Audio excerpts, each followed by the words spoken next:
तुम्हाला पण संध्याकाळच्या चहासोबत काहीतरी असं हलकं फुलकं खायची सवय असेल तर ही रेसिपी शेवटपर्यंत स्किप न करता नक्की बघा. कढई मस्त असं तापलेली होती. एक पडी मी तेल टाकून एक मोठा चमचा भरून मी जिरं टाकले. जिरं थोडं जास्तच वापरायचं आहे आपल्याला याच्यामध्ये. आता जिरं मस्त असं खरपूस होईपर्यंत भाजून घ्यायचं आणि 1 कप भरून त्याच्यात आपण रवा टाकणार आहोत. हो मंडळी, ही रेसिपी आपण रवापासूनच बनवणार आहोत. तर बघा, मी 1 कप भरून रवा टाकला. रवा तुम्ही जाड किंवा बारीक कुठलाही वापरू शकता, त्यात काही नाही. बघा, मस्त असा आपण आता रवा भाजून घेणार आहोत. रवा मस्त असा दाणेदार होईपर्यंत आपल्याला भाजायचा आहे. रवाला सतत असं ढवळत राहावा, नाहीतर मग रवा खाली करपेल आणि करपला तर आपल्या रेसिपीचा टेस्ट पण असा बिघडेल. म्हणून हे रवा असा सतत परतत राहायचा. आता आपला रवा मस्त असा दाणेदार भाजून तयार झालेला आहे. आता याच्यामध्ये आपण पाणी घालून घेऊया. लक्षात ठेवा, 1 कप रवासाठी 1.5 कप आपण पाण्याचा वापर करणार आहोत. जास्त पाण्याचा वापर केला तर हे बॅटर थोडं असं सैलसर होईल म्हणून. आता मस्त आपण 1.5 कप पाणी टाकून हा रवा असा मिक्स करून घेणार आहोत.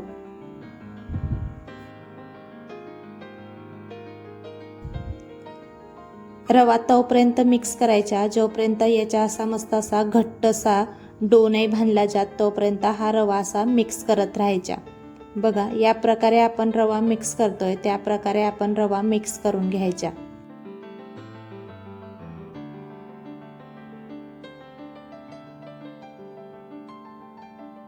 जसं आपण रवाला चाळत जाऊ किंवा मिक्स करत जाऊ तसा तसा त्याच्या असा घट्टसर डो बांधला जाईल. बघा, या प्रकारे आपण मी व्हिडिओमध्ये दाखवते त्याप्रमाणे हा डो असा बांधला जाईल.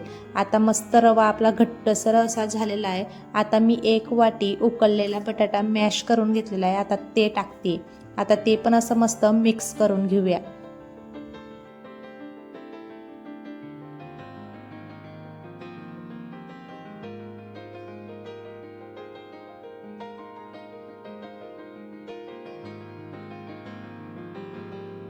रवा आणि बटाटा एकजीव होईपर्यंत आपल्याला मिक्स करून घ्यायचा आहे, जेणेकरून त्यांच्या गाठी आपल्याला राहू द्यायच्या नाही. म्हणून सगळं असं मिक्स करून आपल्याला तयार करून घ्यायचं आहे हे बॅटर. आता मी हे सगळं मिक्स करून तयार करून घेतलेलं आहे. बघा, आपल्या बटाट्याच्या गाठी वगैरे काही राहिलेल्या नाहीत. आता मी सगळ्यात शेवटी मिठाचा वापर करते. चवीनुसार मीठ घाला आणि परत याला मिक्स करून घ्या.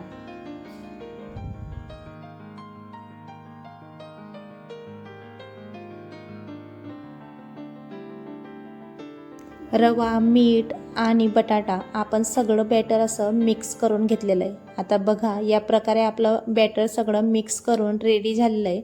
आता याला झाकण ठेवून आपण 2 ते 3 मिनटासाठी वाफ घेऊन घेऊया. 3 मिनटं झालेले आहेत. आपलं बॅटर मस्त असं वाफेमध्ये असं मऊसर झालेलं आहे. आता बघा, किती मस्त आपलं असं बॅटर शिजून रेडी झालेलं आहे. बघा, जर तुम्हाला ओढकायचे असेल तर हाताने असं प्रेस करून बघा. ते असं लवचिकसारखं मऊ लोण्यासारखं जर झालं तर समजून घ्या आपलं बॅटर असं बनवून तयार झालेलं आहे. आता याला थोडं गार करून घेऊया. मी गॅसची फ्लेम बंद करून दिलेली होती, मी सांगायचे विसरले तुम्हाला. बघा, आता या पद्धतीने आपण सगळं असं एकत्र करून गार करून घेणार आहोत.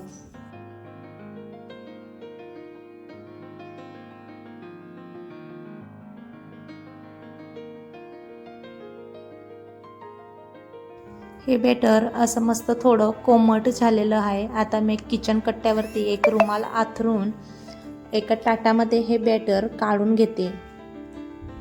हे बॅटर थोडं कोमट असतानाच याला हाताने असं मस्त मळून घ्यायचं. जर हे बॅटर थोडं गार झालं तर हे घट्ट होतं आणि आपल्याला मळायला थोडं त्रास होतो. बघा, थोडे कोमट असतानाच आपण हे असं मळून घेणार आहोत.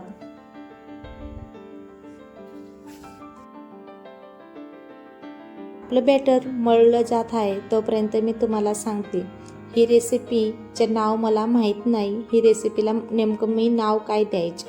जर तुम्हाला माहीत असेल तर ही रेसिपीला नाव देऊन मला कमेंट करून नक्की सांगा. आणि हो, जर तुम्ही आपल्या चॅनलवरती नवीन असाल तर चॅनलला सबस्क्राईब करा आणि रेसिपी जर आवडली तर रेसिपीला पण लाईक करून कमेंट करायला विसरू नका. आता बघा, मी थोडंसं हाताला तेल लावलं आहे. परत मी आता हे बॅटर असं मस्त मळून घेणार आहे. बॅटर तोपर्यंत मळा जोपर्यंत हे मस्त असं पातळसं होऊन जात नाही आणि आपला डो असा मस्त असा मऊसूर होत नाही, तोपर्यंत हे मस्त असं मळून आपल्याला तयार करून घ्यायचे. आता बघा, हे बॅटर मस्त असं मळून तयार झालेलं आहे. आता ओळखायचं कसं? असं मस्त एक गोळा घ्यायचा लिंबाच्या आकारा एवढा आणि त्याला असं गोल गोल फिरवायचं आणि दाबून बघायचं. जर क्रॅक जात असतील तर अजून परत मळायचं आणि जर क्रॅक नसतील जात तर आपलं बॅटर बनवून तयार झालं आहे असं समजायचं. आता आपलं पीठ मळून मस्त तयार झालेलं आहे. आता हाताला मी थोडं तेल लावते आणि निंबा एवढा आकाराचा गोळा घेऊन मी याला गोल गोल राऊंड शेपने आकार देते. बघा, आपण याला थोडं डोनटचा जसा आकार असतो ना, त्या आकाराचे आपण स्नॅक बनवतोय. तर तुम्ही याला काय म्हणणार हे मला कमेंट करून नक्की सांगा. मी अंशला विचारलं तर अंशने मला हेच सांगितलं की मम्मा हे डोनट आहेत. तर हो, हे रव्यापासनं क्रिस्पी आणि कमी वेळात बनणारे डोनट आहेत, जसं की आपण मेंदूवडाही याला म्हणू शकतो. बघा, मी पहिला तुम्हाला डोनट बनवून तयार करून दाखवला. आता मी दुसराही बनवून तयार करून दाखवते. हो, मी पहिले पण तुम्हाला बोलले की ही रेसिपीचं नाव मला माहीत नाही, पण अंशने सांगितलं म्हणून मी याला डोनटचं असं नाव दिलेलं आहे.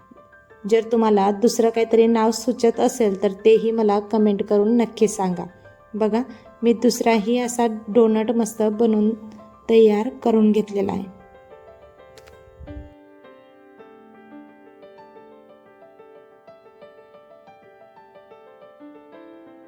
मेंदूवडाच्या आकाराने मी सगळे डोनट तयार करून घेतलेत. बघा, व्हिडिओमध्ये दाखवल्याप्रमाणे अगदीच मी तशाच हे डोनट मी तयार करून घेतलेले आहेत. आता मी तेल तापवायला ठेवून दिलं होतं.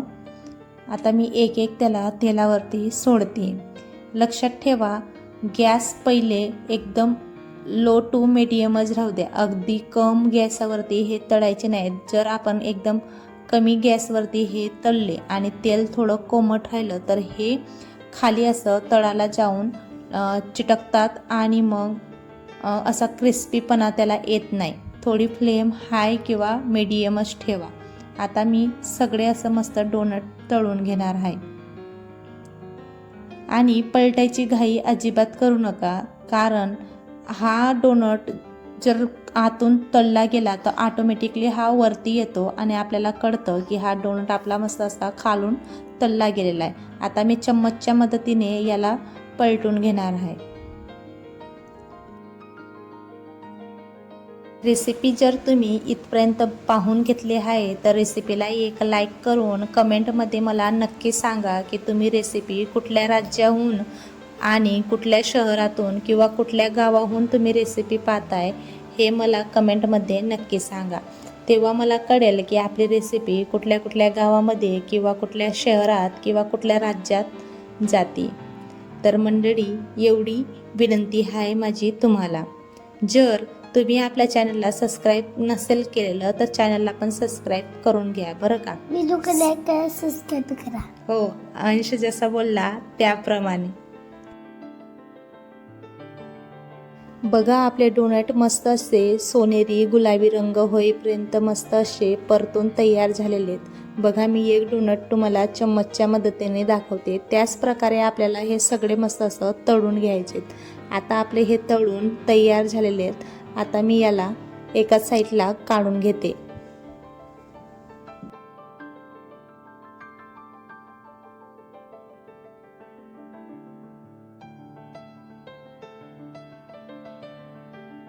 तुम्ही बघू शकता किती मस्त असे आपले हे डोनट तळून तयार झालेले आहेत आणि कलर तर किती मस्त असा आलेला आहे. मस्त असा गुलाबी किंवा सोनेरी, किती मस्त असा क्रिस्पी हा डोनट आपला तयार झालेला आहे. आता याच पद्धतीने आपण दुसरी बॅच पण तळून घेऊया.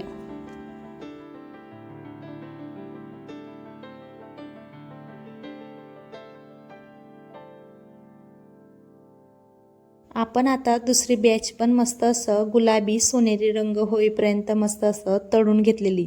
ही रेसिपी अगदी सोपी आणि सरळ आहे आणि कम वस्तूंमध्ये ही रेसिपी बनवून तयार होते. अतिशय क्रिस्पी आणि चवीला तर अतिशय भन्नाट ही रेसिपी होती. मी ही रेसिपी मोमोजसोबत बनवतो आपण, शेजवान चटणी त्याच्यासोबत सर्व केलेली आहे. आता तुम्ही याच्यावरून थोडा पेरी पेरी मसालाही तुम्ही याच्यावरती टाकू शकता. मी पेरी पेरी मसाला टाकून मी अंशला ही रेसिपी खायला दिली, म्हणजे हे डोनट खायला दिले. बघा आतून किती मस्त असे पोकळ आणि वरून असे क्रिस्पी हे डोनट तयार झालेले आहेत आपले. बघा किती मस्त असा टेस्ट होता या रेसिपीचा, अतिशय भन्नाट आणि अप्रतिम लागली. बघा आपला डोनट मस्त असा क्रिस्पी बनून तयार झालेला आहे. ही रेसिपी तुम्हाला कशी वाटली मला कमेंटमध्ये नक्की सांगा. आणि जर तुम्ही व्हिडिओ इथपर्यंत पाहिला असेल तर व्हिडिओला एक लाईक नक्की करा. भेटूया पुढच्या रेसिपीमध्ये अशाच आणि